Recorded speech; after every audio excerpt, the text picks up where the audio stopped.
Prepositional phrases की ये second video है। एसपी बख्शी की बुक से हम इंपॉर्टेंट प्रीपोजिशनल फ्रेजेस कर रहे हैं, page number 184 and number 15 is assured of. Assure का मतलब होता है किसी चीज को लेकर निश्चिंत होना, बिल्कुल पॉजिटिव होना। तो अश्योर्ड ऑफ का मतलब है पॉजिटिव ऑफ समथिंग। एग्जाम्पल है, I am assured of his help in need, मतलब कि जरूरत में वो मेरी मदद करेगा या उसकी मदद को लेके मैं बिल्कुल निश्चिंत हूँ, पॉजिटिव हूँ।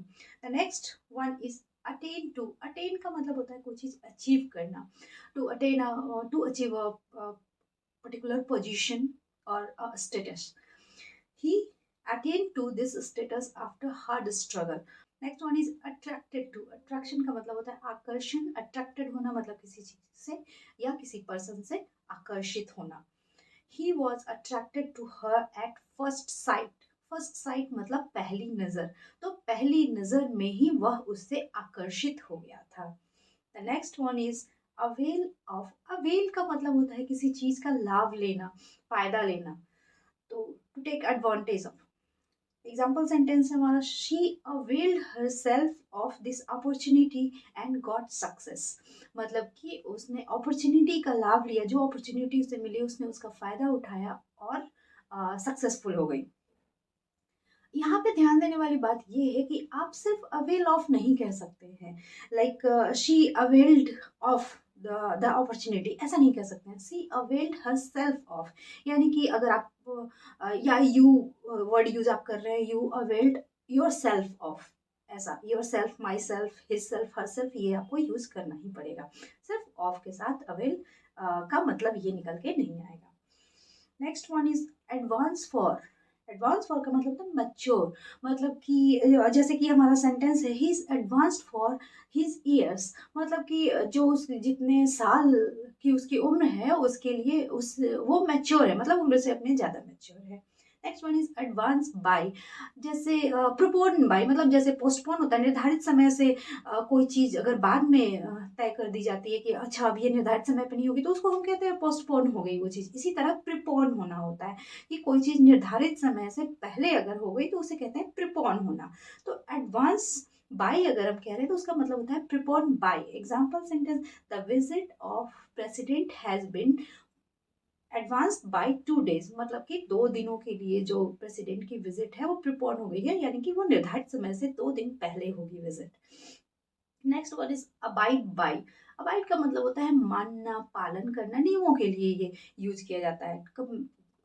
टू कंप्लाई विद, मतलब कि उन नियमों के अनुसार चलना। Example sentence, you should abide by the rules laid down by the committee, यानी कमिटी ने जो भी रूल बनाए हैं, नियम बनाए हैं, तुम्हें उनका पालन करना चाहिए, उन्हें मानना चाहिए। Next one is accuse of. Accuse का मतलब वो आरोपी होता है, किसी चीज का आरोप है आप पे, यानी आप पे अक्यूजेशन है, तो अक्यूज ऑफ अ क्राइम और charge. Example sentence, he was accuse of theft and convicted. Theft का मतलब चोरी, तो वह उस पे चोरी का आरोप था और उस पे कन्विक्शन का मतलब कार्यवाही चलाना होता है, मतलब उस दोष को सिद्ध करने के लिए, उस आरोप को सिद्ध करने के लिए जो प्रोसेसेस होते हैं उसको कन्विक्शन कहते हैं। तो he was accuse of theft and convicted. The next one is acquit of. Acquit का मतलब होता है किसी चीज से रिहा होना, बरी हो जाना।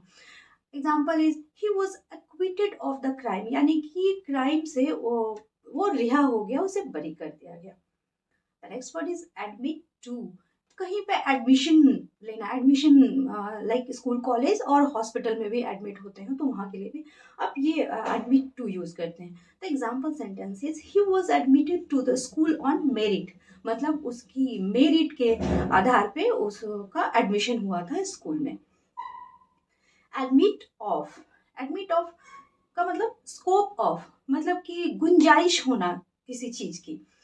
Example sentence, your crime does not admit of any excuse, मतलब तुम्हारा जो क्राइम है उसमें किसी एक्सक्यूज, बहाने की, कारण की गुंजाइश ही नहीं है, मतलब ऐसा तुम्हारा क्राइम है। Next one is admit into. Admit into का मतलब एडमिटेंस, मतलब किसी प्लेस पे, लाइक ऑफिस में आपको एंटर किया किया देने मतलब करने दिया जाता है इस चीज़ के लिए एडमिट इनटू यूज़ करते हैं। He was admitted into the room of the principal, मतलब कि उसे जाने दिया गया प्रिंसिपल के रूम में। The next one is alight on. Alight on का मतलब होता है किसी चीज को नोटिस करना, आपकी नजर उस चीज पे पड़ना। His eyes alighted on the item in the question, मतलब कि क्वेश्चन में उस आइटम पे उसकी नजर पड़ी, ऐसा आपको जब कहना हो तो आप यूज करते हैं alight on। The next one is alight from। alight from किसी चीज से वाहन से उतरना, लाइक बस कार ट्रेन से उतरने के लिए alight वर्ड का यूज किया जाता है, alight from। When he alighted from the car, he was welcomed with open arms, मतलब कि जब वो कार से उतरा तो खुली भाव से उसका स्वागत किया। The next one is annoy with। annoy का मतलब होता है थोड़ा सा परेशान होना, चिढ़ जाना, इस चीज को annoy with कहते हैं। Be slightly angry, थोड़ा सा गुस्सा हो जाना, चिढ़ जाना, आप समझ सकते हो इससे।